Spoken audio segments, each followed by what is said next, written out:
Okay, today I'm going to be showing you how to trim up this Crape Myrtle. I don't have my video guy here, so I'm going to try to do this on my own.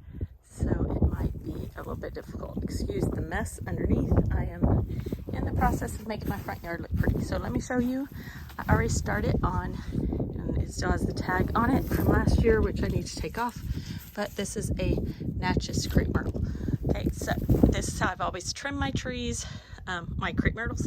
So you notice I already started on a couple of these branches. So if you look over here, this one has lots of little just branches all over the place. So I'm gonna trim all those up like I did on these couple of branches. So you see on this one, there's that little branch right there that's attached. I'm gonna take that off and I'm pretty much gonna clean them up until they start to fork. So all the stuff underneath them is pretty much gonna be off. I'm gonna trim up anything that's crossing branches. I don't really see any on this one. This is a pretty new tree, so there's not too much that's crossing yet. By the time that I clean it all up, it won't be there. Stuff like this one, that's kind of going straight out.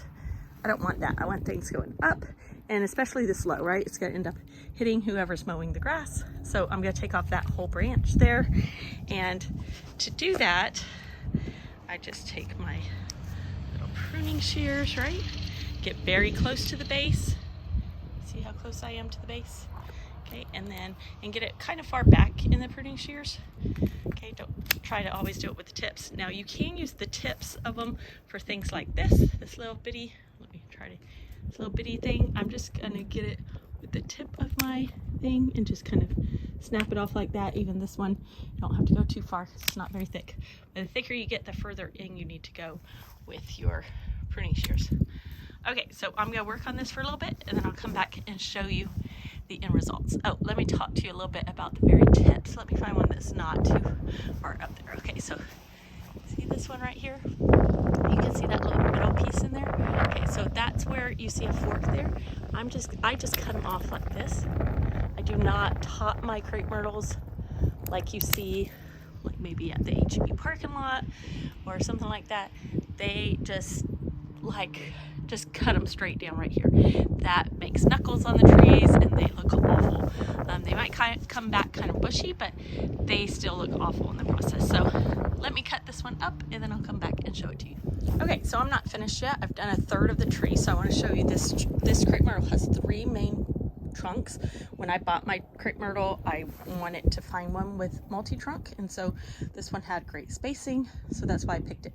So I finished, when I'm trimming, I try to stick to one trunk so that I get it all cleaned up. So this one is done. You can see how bare it looks, right? It doesn't have any of the ends on it like this side does, right? I cut those all off. You can see a bunch of the ends have 3 or 2 spokes on them. And that's the way I like to keep it. And when you do that, try to keep them at about the same size. So you're not cutting, you're not trying to cut one down here and one way up here, right? I kept them, close to the same size when I was cutting them. Okay, and then as I continue on, I want kind of to keep the top part all about the same size also. I don't want one trunk way up high and the other ones down lower. So I'm gonna try to keep them all at about the same size. And that's one of the things with not cropping them also. So this whole side is cleaned up. I hope you can see that. And now I'm gonna move on to the other 2 trunks that still have a lot of stuff on them and get those cleaned up also. Okay, I finished up, see the tops of them, all clean. And then I just left one little thing to show you and talk about, and that is, I just left this one little thing right here. Okay, so see this little one right here? Okay, so if that were to keep growing, if I kept it to be a main limb, and this is how you can kind of think about things, is it's gonna hit these limbs over here eventually, probably even this summer. So I'm gonna take that off. That's the only one I left on to show y'all. So I'm gonna take that one off. And then I just wanna talk about a few other ones. So I don't take off a lot of the big branches. I try to clean it up really good at the bottom because I want mine fuller on the top. If you like Crape Myrtles that start really low on the bottom, then you could leave a lot of those smaller twigs, not the tiny twigs, but the smaller ones. I took off a lot down here. Okay, so up here, let's see, I was gonna show y'all one maybe around here. Okay, so if you look at this one, that is not a huge twig, but if it keeps growing, it's not gonna hit anything. Now, eventually it might hit this one in, 3 years or something, but it's not even heading that way. In fact, I probably have it at a bad angle. See, it's going the other way. So I'm gonna leave that one, but it might be trimmed off in a subsequent year. Okay, and that's true for all of these. It looks like I trimmed a lot, but really I'm not trimming tons and tons. I don't like to trim too many, but I do also in the summer, if I find something where it's growing that, oh, I didn't like that there, I'll come back in and trim it.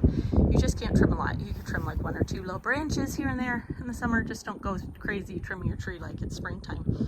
And now we're just gonna wait to see those first buds of the crepe myrtle.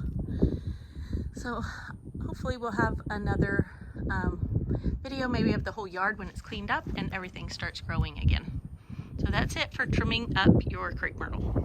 Okay, so I just wanted to show you my crepe myrtle. This is about 6 weeks after I trimmed it. And so I will probably come in here and just, snap off a few of these suckers at the bottom because I want to keep that bottom pretty clean. And I have a whole bunch of suckers down here that need to be taken off. But that's what it looks like after